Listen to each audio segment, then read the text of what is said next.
우리 하나님께서 우리 세인교회를 세우신 지 36년이 되는 날입니다. 36년 1983년 10월 9일 날 우리 세인교회를 하나님이 세우셨고, 지난 36년 동안 지켜주시고 인도하시고 또 함께 하신 은혜가 너무나 감사합니다. 하나님께서 우리 세인교회를 또 부흥케 하시고 또 은혜로운 교회, 또 힘있고 생명 있는 교회로 성장할 수 있도록 해주심이 너무나 감사합니다. 또한 하나님께서 이 부족한 종을 이렇게 지금까지 계속 사용하시고 쓰심에 대해서도 감사하고요. 더 감사한 것은 이렇게 우리 좋은 성도들, 정말 아름다운 우리 성도들과 함께 목양을 할 수 있는 그런 은혜를 주심에 대해서 감사를 드립니다. 저는 교회 창립을 맞이해서 우리 교회에 대해서 한번 깊이 생각해 보았습니다. 오늘 이 시대에 우리 교회는 하나님께서 기뻐하시고 합당히 여기시는 그런 교회로 성장하고 있는가? 우리 성도들의 영적 깊이는 얼마나 되어져 있는가 하는 이런 문제들을 기도하면서 생각했습니다. 여러분은 교회가 무엇이라고 생각하십니까? 여러분은 교회가 어떤 교회가 되어야 한다라고 그렇게 생각하십니까? 교회를 단지 일주일에 한 번 예배드리는 그런 장소로만 생각하십니까? 아니면 성도들이 서로 만남과 교제를 이루는 그런 장소로 여겨지십니까? 물론 성경에서 말씀하는 교회는 건물이 아니죠. 교회는 참 그리스도인들의 공동체를 말합니다. 그래서 교회를 신령한 집, 또 뭐 성령의 집, 성령의 전 이렇게 말하며 하나님의 땅 위에서 그 영광을 훤히 드러내는 곳으로 구원받는 자들을 위한 영적 생명과 예배의 중심이자 핵이 바로 교회입니다. 예수님께서 마태복음 16장 18절에서요, 내 교회를 세우리니 음부의 권세가 이기지 못하리라 이렇게 말씀하시면서 예수님께서 친히 교회를 세우셨음을 분명히 말씀하셨습니다.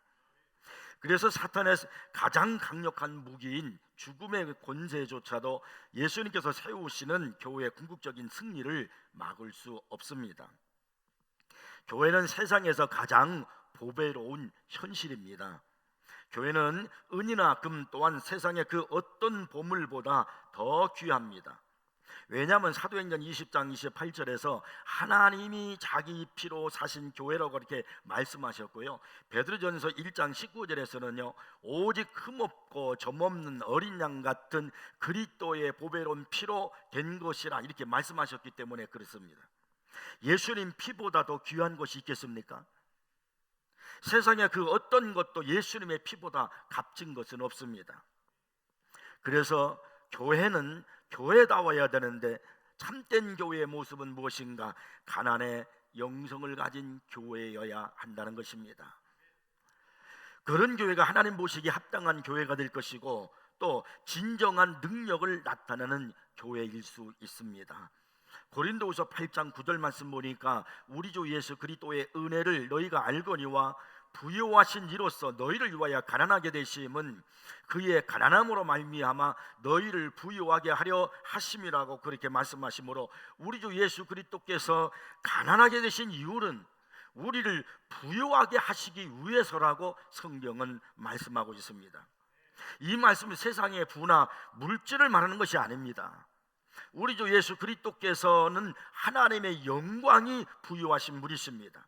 그런데 그런 그리스도께서는요 자신의 영광을 벗어버리셨습니다. 그분은 하나님으로서 주권과 초월성을 포기하고 종의 형체를 입으셨고요, 급기야 십자가에 죽으심으로 하나님의 모든 진노를 홀로 담당하셨습니다. 이것이 우리를 위하여 가난하게 되신 것입니다. 영광이 하나님처럼 부유하신 분이 하나님과의 관계가 단절된 사람처럼 가난하게 되셨습니다. 그러니까 우리 예수님은 가난의 영성을 가지신 분이시라 이런 말입니다. 교회를 세우신 예수님께서 가난의 영성을 가지셨다고 하면은 교회는 당연히 가난의 영성을 가져야 되는 겁니다. 이것이 가장 하나님 앞에 합당한 교회의 모습이 아닐까요? 그런데 오늘의 교회의 모습은 어떻습니까? 너무나도 많이 교회가 변질되어 가고 있습니다. 교회를 변질시키는 여러 가지 많은 것들이 교회 안에 침투해 오고 있지만 그 가운데 특별히 우리가 두 가지 사상에 대해서 주의를 기울여야 됩니다. 교회를 침투해서 성도들의 믿음을 변질시키는 것들이 있는데, 교회의 그 소망에 대해서, 비전에 대해서 변질시키는 것이 있는데, 하나는 실용주의고 또 하나는요 이성주의입니다. 이 실용주의는요 세속주의라고도 그렇게 말할 수 있습니다. 여러분, 실용주의가 무엇입니까? 의미나 가치가 실제적인 결과에 의해서 결정되는 주의를 가지고 실용주의라고 그러는 거예요. 실용주의자는요 어떤 행위의 기능이나 과정이 바르던 효과를 내면 선하다 그러고요, 그렇지 않으면 악하다고 믿는 겁니다. 이것이 교회 안에 들어와서 종교적 실용주의가 되어버렸습니다. 많은 사람들이 교회의 성공 여부를 출석 인수로 평가하기 때문에 사람들을 끌어당기는 그런 요인이 무엇이든지 성경적인 것인가 신학적인 것인가에 검증하지 않고 그냥 선한 것으로 받아들이는 거예요. 그러다 보니까 오늘날 목사들은요 마케팅 방법에 의한 그런 책들에서 목회 철학을 끌어당깁니다. 또한 주요 신학교들도요 목회 훈련의 주안점으로 성경의 커리큘럼이나 신학을 그런 강조하던 데서 이제는 상담 기법과 성장학 이론을 강조하는 것으로 바뀌어 버렸습니다. 이 모두가 실용주의로 지금 치우쳐가고 있다는 것을 반증해 주고 있는 겁니다. 실용주의에 빠지면요 세상의 수단을 의지하게 되게 돼 있어요. 그 세상의 수단을 의지하게 되면요 자동적으로 성령의 능력을 잃게 되는 겁니다. 야고보서 4장 4절에서 무엇이라고 말씀하고 있는 줄 아십니까? 세상과 벗이 되고자 하면은 하나님과 원수가 된다고 그렇게 말씀하고 있어요. 오늘의 교회가 힘을 잃고 있는 이유가 교인 수가 적어서 그런 게 아니에요. 교회의 재정이, 기독교의 재정이 부족해서 그런 것이 아닙니다.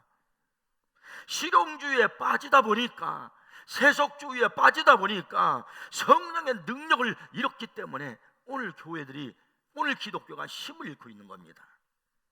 2011년 6월 22일 미국의 종교 및 공공생활에 대한 퓨 연구센터 표로는요 제3차 로잔 회의에 참석했던 복음주의 지도자를 포함해서 전 세계 192여 개국의 2196명의 복음주의 그 지도자들을 대상으로 실시한 그 설문조사를 결과에 대해서 발표를 했습니다. 전 세계 복음주의 지도자들의 71%가 복음주의를 위협하는 가장 큰 요인으로 세속주의를 꼽았다는 겁니다. 특히 북미의 경우, 카나다나 미국 같은 북미의 경우는요 90% 이상이 지도자들, 그 90% 이상의 지도자들이 세속주의를 가장 교회의 최대 위협으로 꼽았고요. 그리고 미국 같은 경우에서는요 92%의 복음주의 지도자들이 세속주의의 악영향에 대해서 우려를 표명을 했다는 거예요. 그러니까 잘 사는 국가일수록, 부를 추구하는 국가일수록 세속주의가 교회에 커다란 위협을 주고 있고, 그리고 교회를 변질시키고 있다, 그런 이야기입니다. 지금 부를 누리고 있는 그런 국가에서 목회자들이 성도들로 하여금 부요함을 정당화하고 부러워하고 성취하는 데 적합한 방식을, 그런 목회하는 그런 방법으로 적용하는 사람들이 적지 않다는 거예요. 목회자가 앞장서서 성공의 쟁취를 축복의 증거라고 외치는 일이 얼마나 많은지 모릅니다. 우리나라 목사 가운데 억만장자 협회를 만들어서 그 협회에 장을 하고 있는 그런 목사가 있습니다. 이 목사님이 쓴 책 가운데 억만장자가 되는 12가지 비법이라는 책이 있는데요, 그 핵심 내용이 뭐냐면 당신의 가정과 기업, 교회의 재정이 2배로 풍성해질 것이며 평생 돈 걱정 없이 살게 될 것이다 해요. 그렇다고 해서 또 빨리 사시려고 생각하지 마세요. 성경을 보셔야 됩니다. 이 책에 보면요 억만장자 세미나에 참석한 사람들이 소감문을 올려놓은 그런 글이 있어요. 그 글에 보면은 이 책대로 실천하여 1년에 140억 벌었습니다. 수만 평의 땅과 여러 채의 빌딩을 사게 되었습니다. 모든 성도들이 11조가 아닌 5분의 1을 냅니다. 이런 내용들이 거기에 기록되어 있어요. 세속과 교회를 칼로 무베듯이 나누는 이 원론은 바람직하지 않지만은 이 시대는 오히려 세속주의가 교회를 집어삼키는 것을 조심해야 하는 그런 처지가 되어버리고 말았다는 거예요. 캐리 토마스라고 하는 영성 신학자가 말하기를요, 참된 믿음의 잣대는 얼마나 성공했느냐가 아니라 얼마나 내어 맡겨졌느냐에 있다라는 그런 말을 했어요. 여러분, 정말 우리가 깊이 새겨드려야 할 얘기예요. 다시 말씀드립니다. 참된 믿음의 잣대는 얼마나 성공했느냐가 아니라 얼마나 부를 축적했느냐가 아니라 얼마나 내어 맡겼느냐에 있다, 그런 말이에요. 오늘날 교회 안에 이 세속적 실용주의가 자리 잡고 있다는 이 사실을 우리는 깊이 깨달아야 합니다. 그래서 한 신학자는 단적으로 교회 성장 운동의 뿌리는 실용주의적이다, 이렇게까지 말을 했습니다. 교회를 변질시키는 또 다른 그 사상이 있는데 그게 바로 뭐냐면 이성주의예요. 이성에 대한 우리 기독교의 입장은 어떠할까요? 기독교는 이성, 즉 그 합리성을 최고로 추구하지는 않습니다. 그렇다고 해서 뭐 반이성적이나 비이성적 뭐 그런 태도를 가지는 것은 아닙니다. 기독교는 기본적으로 이성을 존중하지만 성경과 대치되는 그런 상황에서는요, 성경적 기준을 택합니다. 이성이 물론 중요해요. 합리성도 중요해요. 그러나 그보다 더 중요한 것이 바로 뭐냐면 성경입니다. 항상 성경을 기준으로 해서 우리가 살아가야 되는 거예요. 그런데 어느 날 이성을 앞세우고 합리주의를 앞세우고 살아가는 그런 사람들은요, 성경에 대해서 이해를 하지 못합니다. 그리고 세상 사람들이 그런 것에 의해서 살아가는 그런 세상 사람들이 성경에 대해서 오해를 하는 그런 발생도 있었습니다. 수년 전에 반기독교 시민운동연합이라고 있어요. 일명 반긴련이라고 그래요. 그 단체가 안티 기독교 운동을 벌였는데 그 내용이 황당합니다. 악서 바이블 어린이 금서 제정을 위한 1000만 서명 운동. 악서 바이블 어린이 금서 제정을 위한 1000만 서명 운동, 그걸 한 거예요. 이 운동을 주도한 사람들이 왜 이 운동을 하는가? 그들이 하는 말을 들어보면 이래요. 성경은 처음부터 끝까지 모순과 궤변을 엮어놓은 허구고 저주와 악담으로 뭉쳐놓은 무서운 내용의 책이며 포르노 따위 음담 패설이 난무하는 악서다, 그렇게 주장을 합니다. 그래서 어린이들의 마음을 더럽히지 않고 깨끗하게 지켜주기 위해 어린이들 주위에서 성경을 철저히 차단시키는 금서 운동을 벌이게 된 것이다, 이렇게 주장을 하는 거예요. 사람들이 자신들의 이성과 오해를 기준 삼아서 성경을 악서라고 주장하는 그 어이없는 일들이 오늘날 버젓이 우리나라에서 한복판에서 지금 일어나고 있다는 겁니다. 여러분, 너무 이성을 앞세우게 되면 성령의 역사가 제한될 수 있다는 걸 아셔야 돼요. 교회는 성령의 역사가 있어야 되는 겁니다. 신앙생활은 이성보다도 영성을요, 합리성보다는 말씀의 순종이 더 중요하다는 것을 아셔야 됩니다. 우리는 이성에 빠지지 않도록 늘 깨어 있어야 할 줄로 믿습니다. 여러분, 성경에서 말씀하는 하나님이 기뻐하시는 교회는 가난의 영성을 가진 교회라는 이 사실을 꼭 기억하셔야 됩니다. 왜냐하면 그것이 바로 하나님의 능력을 나타내는 길이기 때문에 그런 거예요.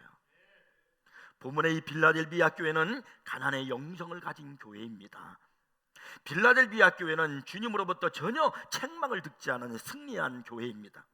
주님께서 소아시아에 있는 7교회 중에서 가장 믿을 수 있는 교회가 바로 이 빌라델비아 교회였고요, 이 교회는 영원히 천국에서 기둥으로 남을 만한 품질을 보증할 수 있는 그런 교회였습니다. 다시 말해서 이 지상에 있는 교회 중에서 가장 주님의 뜻에 가깝고 성경이 제시하는 모델에 가까운 교회가 바로 이 빌라델비아 교회였다는 겁니다. 그러면 이 빌라델비아 교회가 주님의 뜻에 가깝고 품질을 보증할 만한 그런 교회가 된 것은 이유가 무엇이었을까?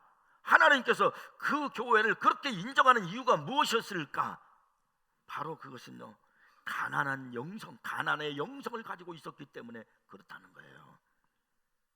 이 교회는 아주 작은 능력을 가지고 있다고 그랬어요. 그래서 오늘 8절 하반절에 보니까 내가 작은 능력을 가지고서도 이렇게 말씀하고 있습니다. 여기 작은 능력이라고 하는 말은 미크란 듀나민이라고 하는 말인데요, 능력이 거의 없는 그런 뜻이에요. 보통 교회 능력을 어디서 평가합니까? 두 가지로 측정을 해요. 하나는 그 교회의 교인 수를 가지고 그 교회의 능력을 평가합니다. 교회는 사람들이 모이는 것이기 때문에 일단 사람들이 많이 모이면 힘이 있고 능력이 있잖아요. 그러나 규모가 작고 사람이 없으면 힘이 없습니다. 그러면 또 다른 하나는 교회를 구성하고 있는 사람들의 사회적 지위입니다.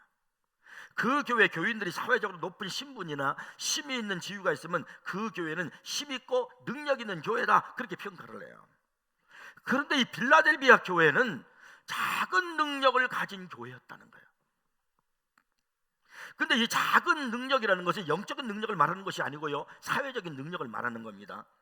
빌라델비아 교회는 사회적으로 힘이 없었어요. 그러니까 분명히 교회가 크지도 못했을 것이고 그 지역에서 유력 갖고 힘 있고 부자 뭐 그런 사람들은 교회에 없었을 겁니다. 아마도 그 교회 교인들의 대부분이 노예층이거나 가난한 사람들로 구성되어 있어서 뭐 스스로 보호할 수 있다거나 아니면 지킬 수 있는 그런 능력이 전혀 없었을 것입니다. 그러나 이 교회의 능력이 무엇입니까? 그것은요, 지진에도 절대로 무너지지 않는 신앙을 가지고 있었다는 거예요. 이 빌라델비아 도시 전체가 지진으로 크게 파괴된 적이 있었는데 그것처럼 이곳에는요, 영적인 지진이 많았어요.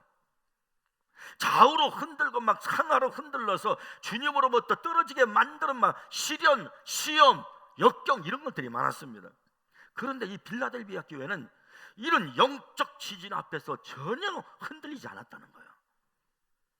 이렇게 흔들고 뭐 또 어떻게 시험하다 하여도 이들은 주님의 말씀을 끝까지 지켰고 끝까지 충성했고 그리고 주님의 이름을 배반하지 않았다는 겁니다. 어떻게 그럴 힘이 나타납니까? 적은 능력을 가진 교회인데요, 가난의 영성을 가졌기 때문에 그런 거예요. 빌라델비아 교회는 사도 바울이 고백한 것처럼요, 내가 그리스도를 위하여 약한 것들과 능력과 궁핍과 박해와 곤고를 기뻐하노니 이는 내가 약한 그때의 강함이라고 자신 있게 말할 수 있는 그런 교회입니다.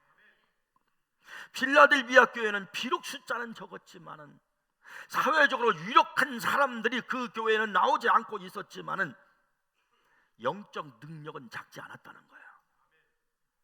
그들은 모두가 다 주님을 진정으로 사랑했고요, 하나님 말씀에 충실했던 참된 예배자들이었습니다. 이 가난의 영성을 가진 이 빌라델비아 교회의 그 능력이 바로 무엇이었을까? 주님은 오늘 본문에서요, 세 가지로 말씀합니다. 첫째가 바로 뭐냐면 하나님 말씀에 복종했다는 거예요. 하나님 말씀을 지켰다는 겁니다. 주님은 오늘 8절에서 내가 내 말을 지키며 그렇게 말씀하고 있잖아요. 그들은 주님께 대한 복종을 버리지 않았다는 겁니다. 욥은 욥기서 23장 12절에 이런 고백을 해요. 내가 그의 입술의 명령을 어기지 아니하고 하나님의 명령을 어기지 아니하고 정한 음식보다 그의 입에 말씀을 귀히 여겼도다. 욥이 그렇게 고백한 것처럼 바로 빌라델비아 교회가 그랬다는 겁니다. 우리 주님 예수님께서 체포되시기 전에 제자들에게 하신 말씀이 뭐냐면 말씀을 지키라는 거예요. 끝까지 그 제자들에게 말씀을 지킬 것을 강조하셨습니다. 요한복음 14장에 보면 그 내용이 나오는데요, 나의 계명을 지키는 자라야 나를 사랑하는 자니. 그 다음에 사람이 나를 사랑하면 내 말을 지키리니. 또 이어서 주님 말씀합니다. 나를 사랑하지 아니하는 자는 내 말을 지키지 아니하니.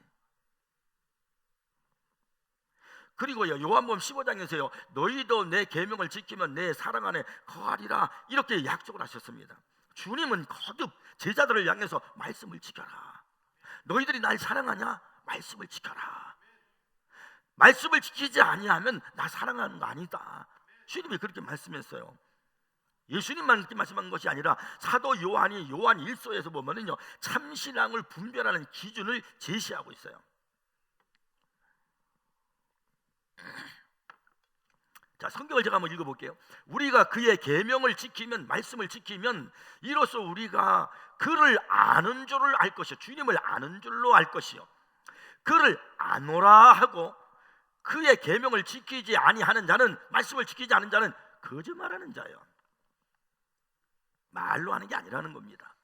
진리가 그 속에 있지 아니하되 누구든지 그의 말씀을 지키는 자는 하나님의 사랑이 참으로 그 속에서 온전하게 되었나니 이로써 우리가 그의 안에 있는 줄을 아노라 그랬습니다. 신앙은 머리로 하는 게 아니에요. 말씀을 지키느냐, 여기에 있는 겁니다. 교회의 능력은 외적인 모습에 있는 것이 아닙니다. 교회가 크고 화려하고 시스템이 좋고 프로그램을 잘 만들어 놓은 것이 교회 능력이 아닙니다. 그 교회에 있는 성도들이 하나님의 말씀을 지키고 있는가, 주님께 복종하고 있는가, 그것이 능력이에요. 그런데 빌라델비아 교회는 주님의 말씀을 지켰다는 겁니다. 주님의 말씀에 순종했다는 겁니다. 여러분, 그게 능력이에요. 그러면 두 번째는 빌라델비아 교회는요, 충성심이 강했습니다. 예수님께서 빌라델비아 교회의 성도들에게요, 내가 내 이름을 배반하지 아니하였도다 이렇게 말씀했습니다. 이 말씀은 그들이 외부의 압력을 받는 상황에서도 주님을 부인하지 않았다, 그런 말이에요. 빌라델비아 교회는요, 모든 희생을 각오하고 끝까지 충성했습니다. 사도 요한은 요한계시록에서 환난의 때가 오는데 그때는 짐승의 표를 받기를 거부한 성도를 묘사하면서 이렇게 말을 했습니다. 성도들의 인내가 여기 있나니, 성도들의 인내가 여기 있나니 그들은 하나님의 계명과 말씀과 예수에 대한 믿음을 지키는 자니라. 성도들의 인내가 여기 있나니 하나님의 말씀을 지키고 그리고 예수님을 향한 믿음을 지키는 것이라는 거예요. 빌라델비아 교회의 성도들은요, 어떤 박해도 굴하지 않았습니다. 어떤 희생도 두려워하지 않고 끝까지 말씀을 지키며 그리고 주님께 충성한 그런 교회였습니다. 그다음에 세 번째는요, 빌라델비아 교회는 인내하는 그런 교회였습니다. 주님은 10절에서 내가 나의 인내의 말씀을 지켰은저 이렇게 말씀하셨습니다. 이 말씀은 빌라델비아 교회가 지금 박해를 당하고 있다는 것을 의미하는 겁니다. 물론 박해는 빌라델비아 교회만 당하는 것이 아니죠. 모든 그리스도인들이 직면한 현실입니다. 예수님은 마태복음 10장 22절에서 말씀하기를 또 너희가 내 이름으로 말미암아 모든 사람에게 미움을 받을 것이나 끝까지 견디는 자는 구원을 얻으리라고 하셨습니다. 주님은 자기 백성들에게 세상의 혹독한 박해를 충실하게 견디라고 명령을 하신 겁니다. 사도 바울은 사도행전 14장 22절에서 말씀하기를 우리가 하나님 나라에 들어가려면 많은 환난을 겪어야 할 것이라고 그랬고요. 데살로니가후서 3장 5절에서는요, 주께서 너희 마음을 인도하여 하나님의 사랑과 그리스도의 인내에 들어가게 하시기를 원하노라면서 박해를 당한 성도들을 격려하고 있는 것을 알 수 있습니다. 이렇게 박해는 모든 성도들이, 그리스도인들이 당하는 직면한 현실이란 말이에요. 그런데 이 빌라델비아 교회 성도들은요, 박해와 시련을 견딤으로써 우리 주 예수 그리스도에 대한 사랑과 충성심을 포기하지 않았다는 거예요. 어떻게 그럴 수 있었을까? 그것이 성령의 능력이 그들 안에 있었기 때문에 그런 겁니다. 이것이 빌라델비아 교회의 능력이에요. 그래서 주님은요, 이 교회에 승리의 면류관을 주신다고 말씀하셨거든요. 11절에 보니까 내가 속히 오리니 내가 가진 것을 굳게 잡아, 내가 가진 것을 굳게 잡아. 이거 지금 과거형이에요, 그죠? 그 가졌다는 거예요. 그게 뭐냐? 아무도 내 면류관을 빼앗지 못하게 하라. 그리고 빌라델비아 교회는 이미 이 지상에서 승리의 면류관을 쓰고 있는 교회였다는 겁니다. 이 세상에서 우리가 보고 판단하는 것하고요, 주님 앞에서의 모습이 얼마나 차이가 있는가 하는 것을 알 수 있습니다. 이 세상에서 가장 불쌍하고 연약하고 힘이 없는 그런 이 빌라델비아 교인들이었지만 주님 앞에서는 가장 강한 자들이요, 그리고 면류관을 받는 사람들이었다는 겁니다. 왜냐하면 성령의 능력을 소유하고 있었기 때문에 그런 거예요. 사랑하는 여러분, 영적인 능력은 가난의 영성에서 온다는 사실을 잊지 마십시오. 여러분이 하나님의 능력 가운데 내가 영적인 능력으로 이 시대를 살기를 원한다면 가난의 영성을 가지셔야 됩니다. 예수님은 마태복음 5장 3절에서 심령이 가난한 자는 복이 있나니 천국이 그들의 것이며 라고 이렇게 말씀했습니다. 이 심령이 가난하다는 말이 무슨 말씀입니까? 영적 가난을 말하는 거예요. 가난의 영성입니다. 이 심령이 가난하다는 말에서 이 가난하다는 이 말은 헬라어로 보니까 푸토카스라는 말인데, 이 말은 보통 가난을 말하는 게 아닙니다. 극도로 가난해서, 너무 가난해서 구걸해서 남이 도와주지 않으면 살 수 없는 가난을 말하는 거예요. 보통 성경에서 말하는 가난은요, 페나스라는 그런 단어를 쓰거든요. 이것은 지금 내가 가난해요, 힘들어요, 그러나 내가 좀 생계는 내가 어떻게든지 유지할 수 있어요.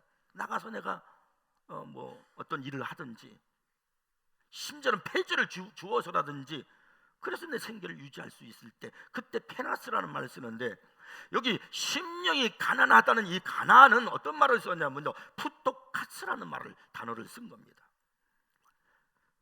이게 전적으로 내가 할 수가 없어요. 전적으로 누군가가 나를 도와주지 않으면 안 돼.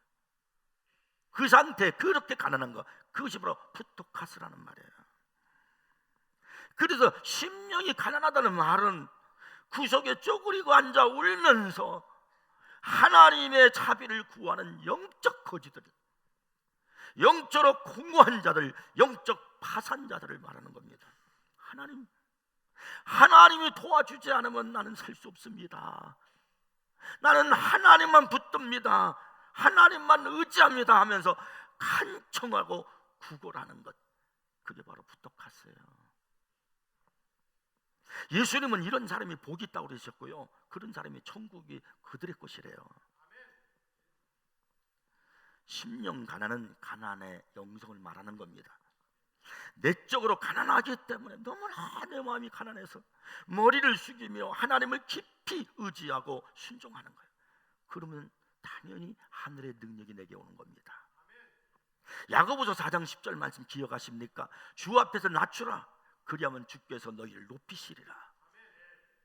내가 영적 가난해지면은 하나님이 내게 능력을 주셔서 나로 하여금 높이게, 그래서 세상에서 승리하게 만드신다는 거예요.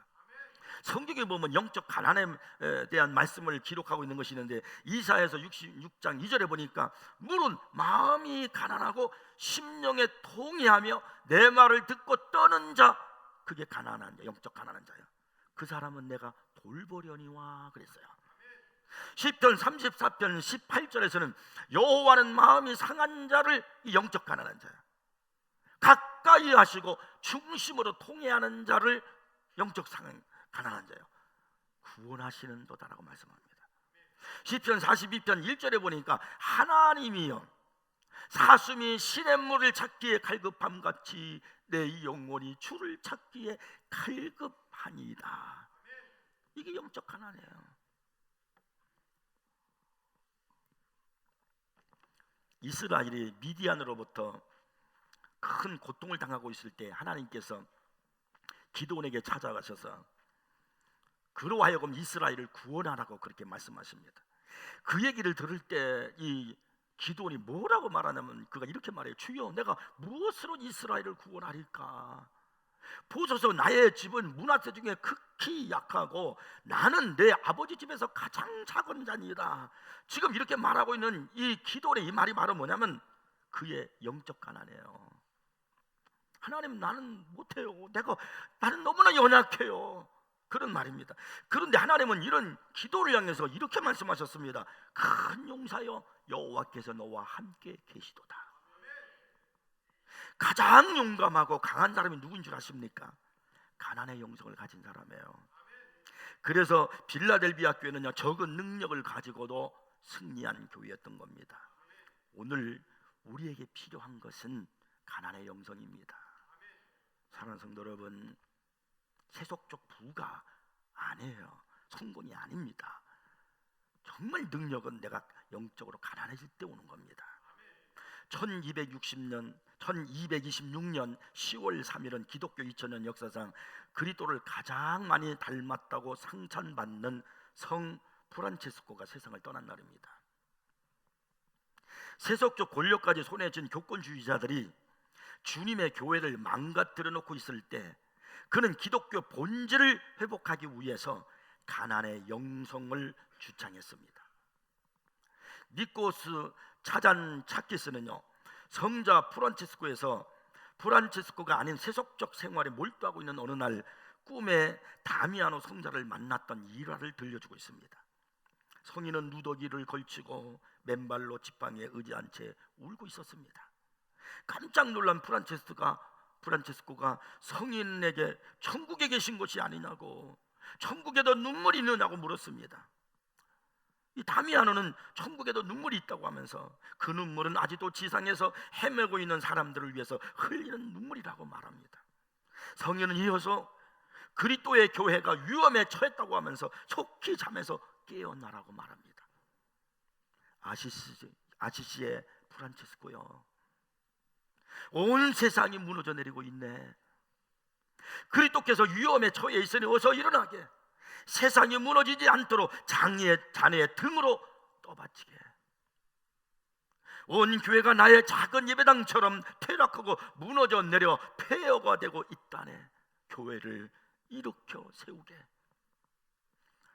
프란체스코는 그 꿈을 하나님께로부터 부름을 받은 것으로 받아들이고 이후부터 그의 삶은 무너진 교회를 바로 세우는 데 일생을 바쳤습니다. 그는 철저히 자신을 비우고 가난의 영성으로 그 일을 해나간 겁니다. 이 프란체스코의 위대함은 바로 가난의 영성에 있던 것입니다. 사랑하는 여러분, 오늘 우리들에게 필요한 것이 바로 이거예요. 가난의 영성입니다. 세속적이고 실용적인 것에 우리의 사상이 젖어들면 안 돼요. 말씀으로 돌아가야 되고 예수 그리스도를 닮아가야 됩니다. 세상은 자기를 주장하라, 자기를 자랑하라, 좋은 자리를 차지하라고 말하지만 하나님께서는요, 너의 연약함을 인정할 때, 내가 아무것도 아님을 인정할 때 그것이 끝이 아니라고 말씀하십니다. 그것이 바로 시작이라고 말씀합니다. 진정 승리의 시작, 능력의 시작이라는 겁니다. 채움이 있기 위해서는요, 반드시 비움이 먼저 있어야 되는 겁니다. 내가 하나님 앞에 먼저 능력을 갖고 그런 믿음의 사람으로 하늘의 능력으로 살아가기를 원한다면 내가 먼저 비워야 돼요. 가난의 영성을 가지셔야 됩니다. 오늘 우리 교회 창립주를 맞이해서 저와 여러분, 사랑하는 여러분, 이 가난의 영성을 갖는 우리 성도들이 다 되기를 바랍니다. 빌라델비아 교회가 그 가난의 영성으로 가장 모범적이고 주님께로부터 칭찬 듣고 그리고 또한 사랑받는 교회였다는 것을 잊지 말고요, 우리 교회도 그런 믿음으로 우리 모두가 그런 자세로 살아가길 주의 이름 축복합니다. 기도하겠습니다.